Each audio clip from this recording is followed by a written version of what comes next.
Olá, eu sou o Prestige Man e esse é o canal do equipamento de tênis. O nosso assunto de hoje diz respeito a algumas perguntas que pessoas inscritas no nosso canal fizeram sobre raquetes de controle.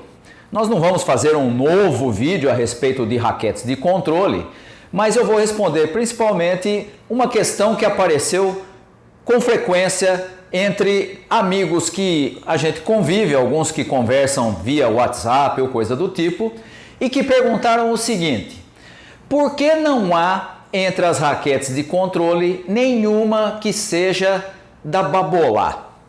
Na realidade, se você tiver a oportunidade de assistir ao vídeo sobre raquetes de controle, você vai perceber que nós também não citamos nenhuma da Volkl, que é uma empresa alemã.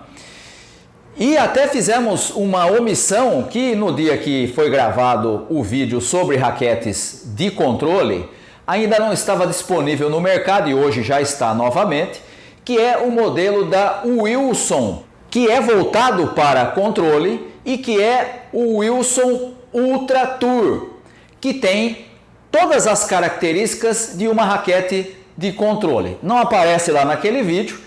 E aqui eu estou fazendo o mea-culpa, né? Não porque eu tivesse excluído daquele rol, mas porque quando aquele vídeo foi feito, essa raquete não estava disponível no mercado, tá? Agora ela está novamente e ela é uma raquete excelente para controle, tá? Muito bem, vamos explicar por que não aparece nenhuma Babolat e nenhuma Volkl. As raquetes de controle têm algumas características próprias. Perfil mais fino, né? O perfil, a largura da cabeça principalmente é um pouco mais fina, normalmente ali entre 18 a 22. Tem um padrão de cordas mais fechado, normalmente as raquetes voltadas para controle têm um padrão de 18 por 20, enquanto que as outras têm vários outros padrões e a mais comum é a 16 por 19. Também tem uma característica que é ter cabeças menores, né? É muito raro, até existe uma ou outra com cabeça 100, mas normalmente gira ali entre 93 e 98 o tamanho da cabeça de uma raquete de controle. Além do que, há também a questão da rigidez. Uma raquete de controle normalmente tem um RA baixo, 57, 58, 60, 62, chegando às vezes até 64. Muito diferente, por exemplo, de várias outras raquetes que estão na parte de cima, né? Acima de 65, 67, 68, às vezes até 70, que são raquetes mais voltadas para a potência. Essas características formam aquilo que nós podemos identificar numa raquete de controle. Aí, quando você vai para a linha da Babolat, você vai descobrir o seguinte: quando você encontra uma raquete que tem perfil fino e que tem padrão de cordas fechado e que tem uma cabeça menor, ela não atende à questão da rigidez. A rigidez dela é bem mais alta, acima de 65. Quando você pega uma raquete que tem uma rigidez média, que não é tão alta, aí a cabeça já não é o mesmo tamanho, a cabeça é grande. Então, nunca você encontra na linha, naquele padrão das raquetes da Babolat, um modelo que se encaixe nessa sequência de itens que nós levantamos. Sempre foi assim? Não. Aqueles que jogam tênis há mais tempo e que conhecem e já vêm usando raquetes há anos, vão se lembrar que a Babolat tinha na sua linha um modelo que se chamava Pure Control. O modelo Pure Control tinha esse nome justamente porque privilegiava o controle. E ela era feita de uma maneira que ela atendia a todos esses itens que nós levantamos aqui. Perfil fino, padrão de cordas fechado, cabeça menor, rigidez baixa ou quase mediana e portanto, tinha todas as características. Mas a linha Pure Control deixou de ser fabricada pela Babolat. Havia uma raquete, inclusive, da Babolat, que foi uma edição especial, eu tive a oportunidade de jogar e de ter uma delas, que era excepcional em controle. Era chamada de Pure Storm Limited GT. cabeça 95, padrão de cordas fechado, perfil fino, rigidez baixa, uma raquete excepcional para controle. Mas era uma edição especial, uma edição limitada e parou de ser fabricada. A linha Pure Storm nem existe mais, a Babolá hoje se resume a 3 linhas diferentes, né? Basicamente ela trata da linha Pure Aero, que tem essa questão da aerodinâmica do coração da raquete, é a linha Aero, a linha Pure Drive e a linha Pure Strike. Hoje você vai encontrar alguns modelos da Pure Strike que obedecem a 1 ou 2, às vezes até 3 elementos de uma raquete de controle, mas nenhuma delas está totalmente classificada como de controle porque alguma coisa falta nela, né? O exemplo disso é a Pure Strike, que tem padrão de cordas mais fechado, né, mas que tem uma rigidez mais alta e, portanto, dá uma potência maior e não é uma raquete de controle nos padrões de todas as outras que nós citamos. Tá? Por que a Babolá faz isso? Ela não quer? Não tem mercado? Como é que isso funciona?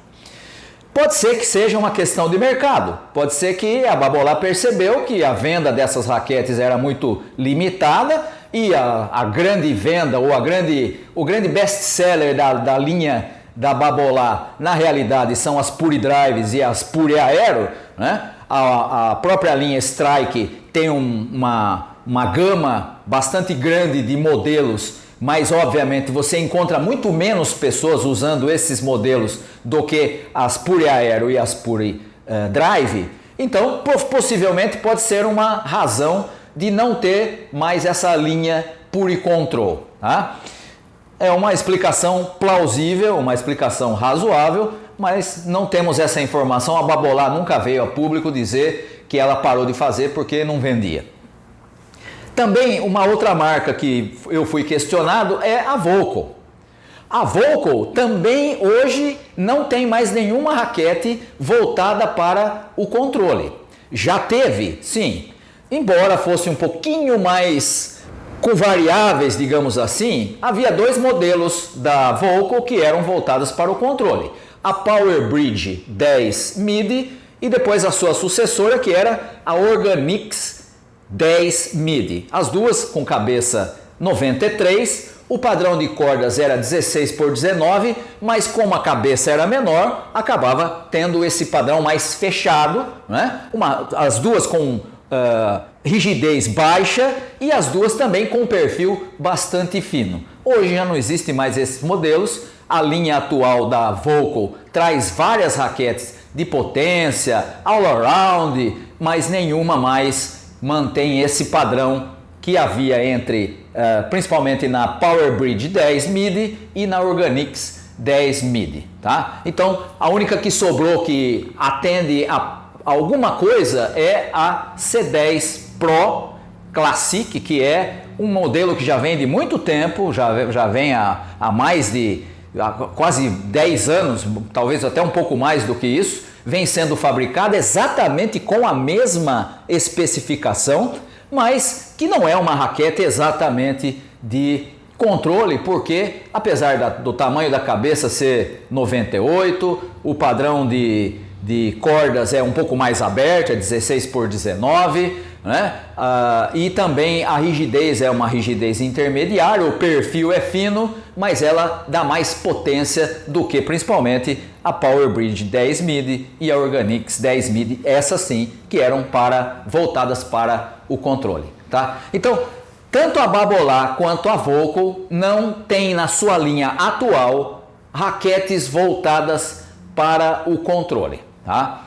Isso é bom ou é ruim? É só uma questão de fatia de mercado, digamos assim, né? A Babolá é extremamente popular, é extremamente conhecida e é a mais usada hoje, principalmente pelos jogadores amadores, né? E a Volco, muito pouco usada aqui no Brasil, né? Extremamente limitada, mas também tem essa mesma característica de não ter na sua linha, de não ter no seu kart de raquetes, nenhuma raquete de controle, tá? Muito bem, espero ter respondido a questão dos meus amigos que perguntaram por que a gente não citou nenhuma Babolá. Não é nenhum tipo de rejeição da marca, nem nada disso, né? A Babolá já teve raquetes voltadas para o controle, como a Pure Control e principalmente como a Pure Storm Limited GT, que era extremamente de controle, mas hoje já não tem mais, tá certo? Por hoje ficamos por aqui, um abraço a todos vocês. Se você ainda não fez a sua inscrição no nosso canal, faça a inscrição aí na parte de baixo, acione lá o sininho e toda vez que tiver um novo vídeo, você vai ser avisado para que possa acompanhar tudo sobre equipamento de tênis, ok? Abraço!